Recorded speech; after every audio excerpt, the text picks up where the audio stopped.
Everything around us is made of matter. It's the air we breathe, the water we drink, and even the ground we walk on.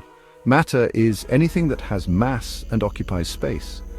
In simple terms, if you can touch it or weigh it, it's likely made of matter. Understanding matter is crucial. It helps us understand the world around us and how it works. Let's break it down further. Imagine a simple object like a book. It takes up space on your shelf, right?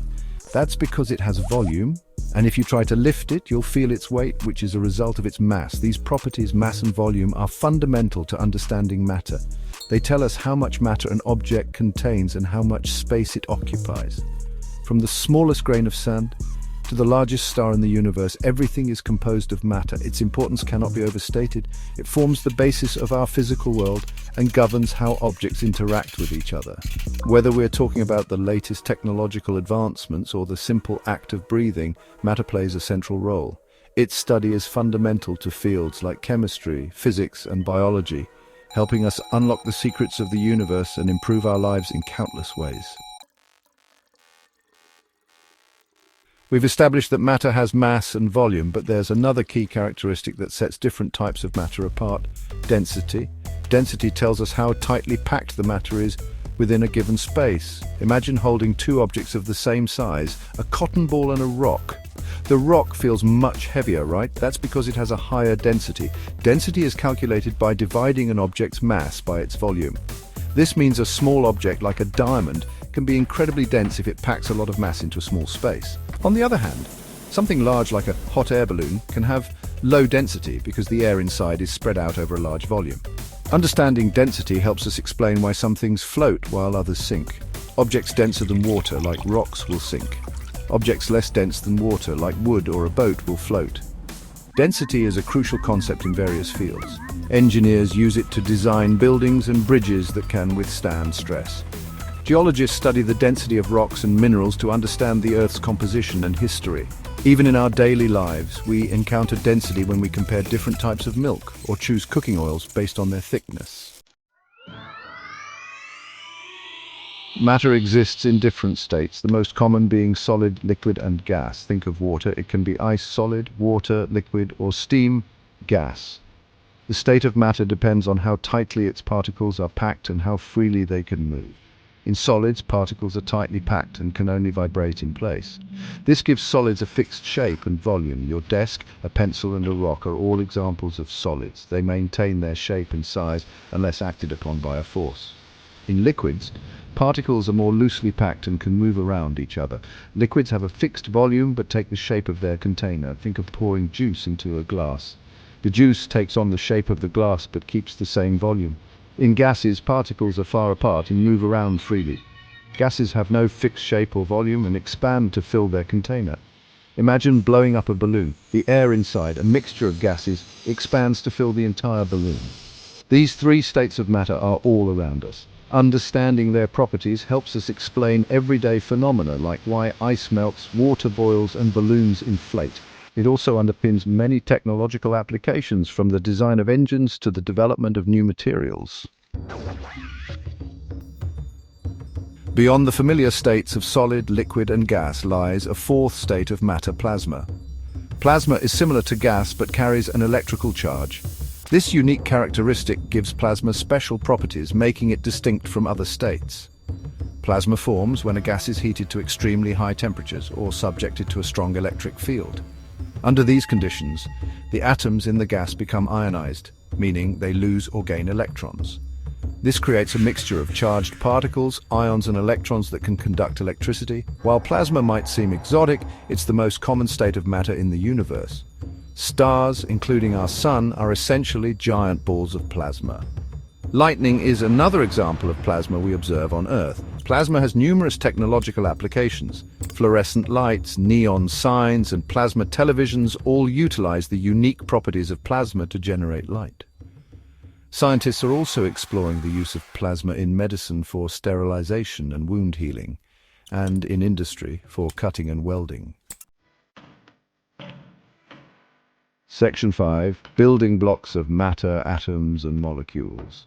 To understand matter truly, we need to delve deeper into the realm of atoms and molecules. Atoms are the basic building blocks of matter. They are incredibly small, so small that millions of atoms could fit across the width of a human hair.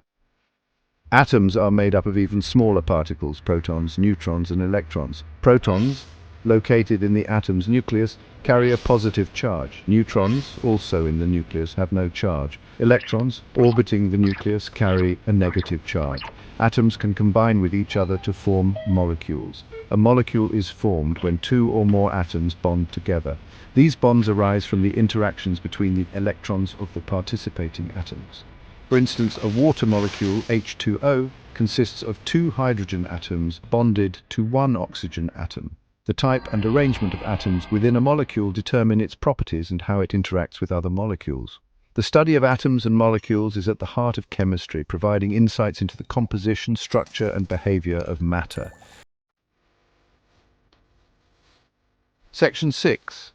Elements, compounds, and mixtures. Matter exists in various forms, broadly classified as elements, compounds, and mixtures.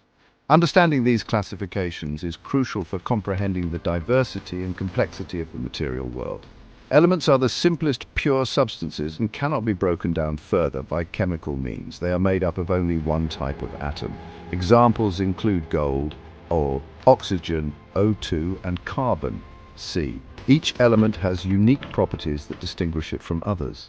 Compounds are formed when two or more elements combine chemically in a fixed ratio. Water, H2O, table salt, NaCl, and carbon dioxide, CO2, are examples of compounds. The properties of a compound differ from those of its constituent elements. For instance, water, a compound of hydrogen and oxygen, has entirely different properties than either element alone. Mixtures, unlike compounds, are formed when two or more substances combine physically, without any chemical bonding. The substances in a mixture retain their individual properties. Air, a mixture of gases like nitrogen, oxygen, and carbon dioxide, is a prime example. Mixtures can be homogeneous or heterogeneous. Homogeneous mixtures have a uniform composition throughout, like salt water. Heterogeneous mixtures, like a salad, have visibly distinct components. Understanding the differences between elements, compounds, and mixtures is fundamental to various scientific disciplines, from materials science to environmental science. Section 7. Physical and chemical properties of matter. We can characterize matter by its physical and chemical properties. Physical properties are those that can be observed or measured without changing the substance's chemical composition. These include color, odor, density, melting point, and boiling point. For example, the blue color of copper sulfate or the characteristic smell of gasoline are physical properties.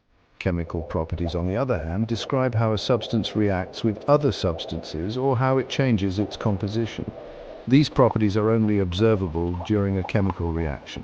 Flammability, for instance, describes how easily a substance ignites, indicating its tendency to react with oxygen. Another example is the reactivity of alkaline metals like sodium with water, producing hydrogen gas. Understanding the difference between physical and chemical properties is crucial in various fields. Chemists use this knowledge to identify unknown substances and predict their behavior. Material scientists rely on these properties to develop new materials with specific characteristics. For example, knowing that a material has high electrical conductivity, a physical property, and is resistant to corrosion, a chemical property, makes it suitable for use in electrical wiring. Understanding these properties allows us to make informed decisions about the materials we use and the products we create.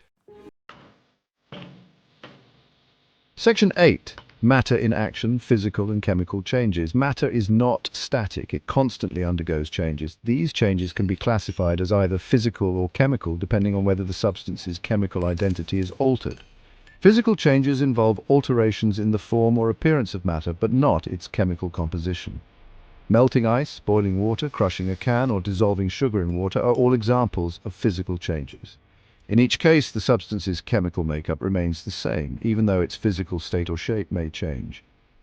Chemical changes also known as chemical reactions, involve the formation of new substances with different properties.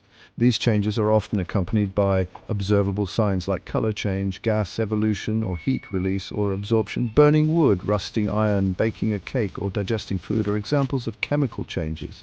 The key difference is that chemical changes result in the formation of new chemical bonds and the creation of substances with distinct properties. Understanding the difference between physical and chemical changes is crucial for explaining everyday phenomena and for various applications in science and technology.